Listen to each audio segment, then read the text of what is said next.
اتا به یو بهترین مثال پیش کو. دغه کمال او جمال چې کم تاسو لګیا او د خپل ټیک ټاک اکاونټ دپاره دغه مذوبان په سړکونو باندې ګډوئ،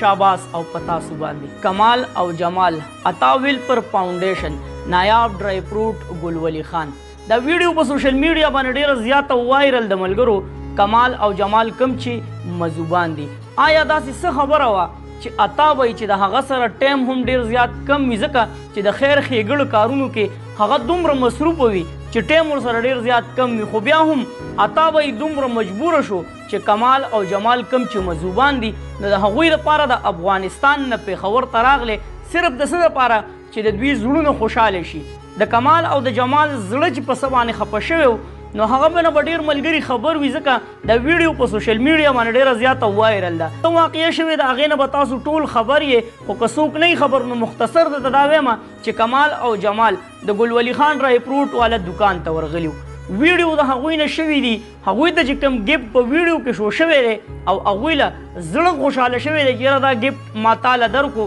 نو هغه ګفټ ګل ولی خان د هغوی نه اغستی. نور چې هر څه ورکړي ملګرو نو هغه به ګل ولی خان ورور ته پته ځکه چې هغه وایي ما د خپل وس مطابق دوی له څه ورکړي دي، بس هغه زما وس و. بل چې دغه کوم ګفټ دی نو دا د 14-15 روپو ګفټ دی، نو دغه زه د خپل وس مطابق هغوی له نشم ورکولی، چېرې زما دومره وس نشته چې زه هغوی له ورکم. عطا به یې له دغه ویډیو ورسېده ځکه چې کمال او جمال په دغه دکان کې په کوم مایوسۍ کې ولاړو او د دغه دکان نه په کومه طریقه باندې راوتي دي نو د ټولو مسلمانانو د ټولو پښتنو زړونو ته تکلیف ورسو ځکه چې دا مذوبان دي. الله جل شانه فرمایي وایي یو انسان زړه خوشحالول دا د ټول انسانیت زړه خوشحالول دي، خو چې کله یو مذوب سړي زړه ته تکلیف ورسي نو په هغه باندې د الله جل شانه دومره رحم وي ځکه چې الله جل شانه فرمایي وایي د قیامت په ورځ به دغه مذوبان زه رضا کوم، دوی به نه رضا کیږي، دوی به ګیلمن وي چې یاره به دومره خلک دې ټیک پیدا کړي موږ هم دې ټیک پیدا کړی وی،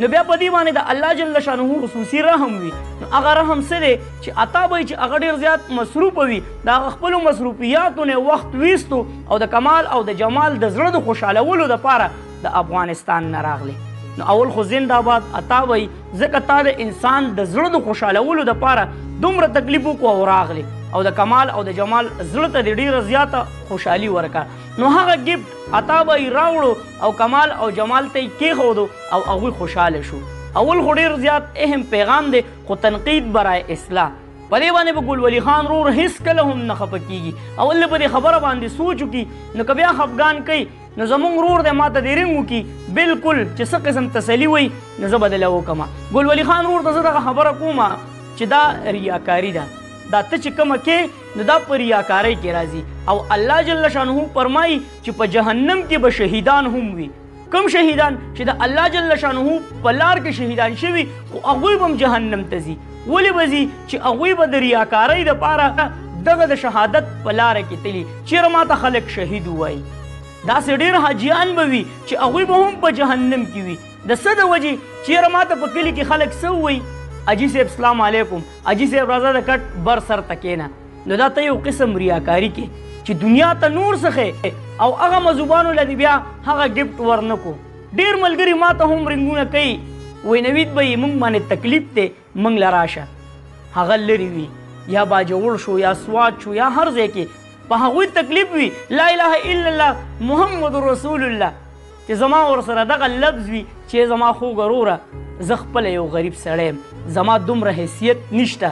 چې دغه سوات ته درشم او خپله کرې ولګوم. نو کوشش وکړه که دغلته څوک سوشل ورک کړي نو هغه ته ووایي چې هغه تاله اواز اوچت کړي ځکه چې زه به د خپل حیثیت مطابق کار کوم. زما دغه وس دی چې د 200-300 روپو تیل زه خپل موټرسایکل ته واچوم او شیرګل درګۍ یا مردان دې ایریا کې که چېرته یو غریب سړی او زما سره رابطه وکړي نو دغه زما په وس کې د 200-300 روپو تیل زه اچولی شم او هغه مریض له تلی شم فی سبیل الله د الله د رضا د هغه اواز اوچتولی شم.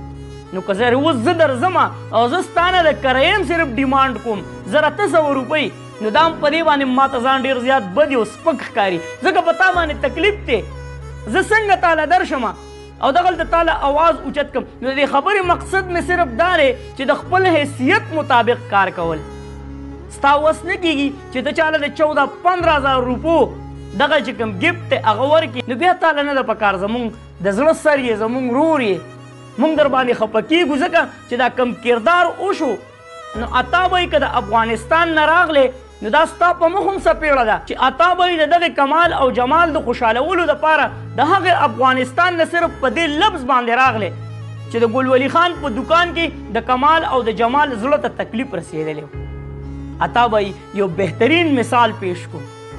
دغه کمال او جمال چې کوم تاسو لګیا او د خپل ټیک ټاک اکاونټ دپاره دغه مذوبان په سړکونو باندې ګډوئ شاباس او په تاسو باندې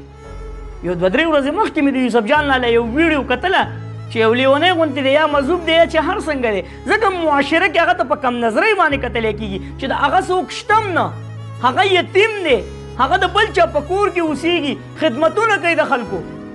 وایي په لارو کوڅو کې مې ودرې خلک او ټیک ټاک یې راباندې کوي د اوسه پورې له چا یو روپۍ رانه کړه نو اول په دې ځان پوهه کوي ډېر د افسوس خبره ده ښه داسې خلک چې د هغوی نه مونږ له دعا پکار ده چې مونږ ته دعا واخلو د هغوی د زړه نه مونږ ازار راوباسو هغوی مونږ ته خیرې کوي مونږ بدنصیبه یو نو اتا به یې راغلی او د هغوی ته به تسلي وکړه او دا یې ورته وویل چې نورې به په سړکونو باندې ګډاګانې نه کوئ ټیک ټاک یې به نه جوړوئ نو دغه خلک چې کوم په دوی باندې په سړک د پاسه ټیک ټاک جوړوي او په ډانس باندې وروستي یا پې خپل اکاونټ مخکې کوي نو هغوی خو نه پوهېږي هغه خو سادهګان دي الله جل شانه ته ګران خلک دی نو زه تا ته حیران یم چې ته په دغه خلکو پسې داسې قسم خندا کې نو دا د الله جل شانه عذاب له ته دعوت ورکې نو مه کوئ د دغې مذوبانو سره داسې قسم کردار چې له 100 روپۍ هم وس نه کېږي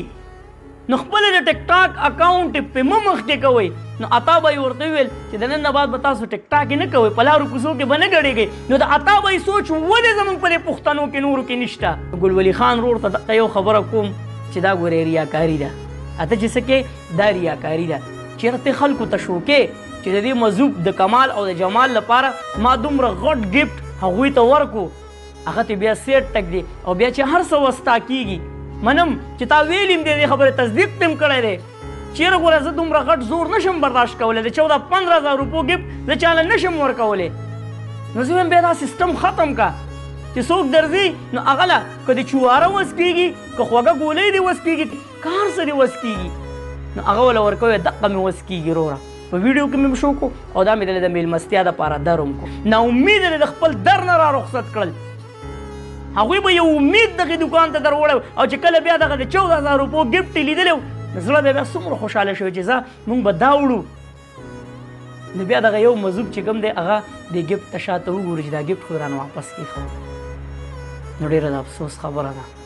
خفه کېږه پې مو زموږ ورور یې زموږ د زړه سر یې تاسو څه وایئ ملګرو دې باره کې کمنټس کې موږ سره خپله رایې لازمي شریک کړئ چېرته مې الله خاد آباد او خوشحاله ساته اخره کې وواس پاکستان زنده باد پښتون زنده باد تل دې وي آباد دې وي زموږ وطن پاکستان دی او مسلمان دې وي الله